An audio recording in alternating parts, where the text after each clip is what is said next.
ரூபா உங்கள்கிட்ட இருக்கா? இந்த ஒரு ரூபாவை வச்சுட்டு ஒரு பரிகாரத்தை சொல்கிறேன், இதை செய்யுங்க. உங்களோட செல்வ தடைகள் சரியாகும். நாளை அற்புதமான தெய்வீகமான சோமவார சிவதினத்துடன் இணைந்து வரக்கூடிய பிரதோஷம், தேய்பிறை பிரதோஷம். காலை எந்திரிச்சு தலைக்கு குளிச்சுட்டு ஓம் சிவசிவ ஓம் என்கின்ற மந்திரத்தை 27 முறை சொல்லி கை நிறைய பச்சரிசியை எடுத்து பிரார்த்தனை பண்ணி கிழக்கு திசையில் தூவி விடுங்க. காலை மதியம் உணவை தவிர்த்து மனசுக்குள்ள மூச்சா பேச்சா எல்லாமா சிவசிவ சிவசிவ சிவசிவ என்கின்ற மந்திரத்தை மட்டுமே நினைத்து கொள்ளுங்கள்.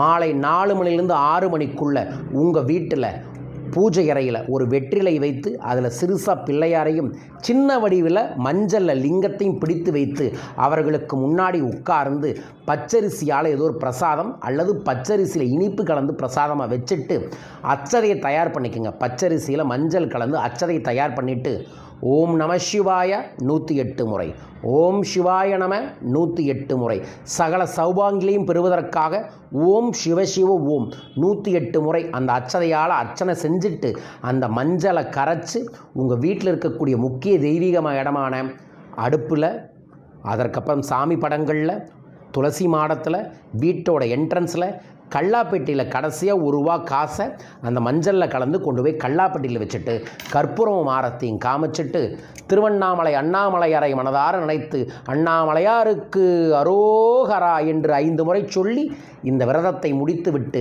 இரவு தரையில் படுத்து உறங்குங்கள். அற்புதங்கள் ஏற்படும். இந்த பரிகாரத்தை செய்தால் செல்வத்தடை சரியாகும். முயற்சி பண்ணி பாருங்கள், நல்லது நடக்கும். வரும் ஞாயிற்றுக்கிழமை மதுரை வர மதுரை அன்பர்கள் என்னை சந்திக்க தொடர்பு கொள்ளுங்கள். வாழ்க.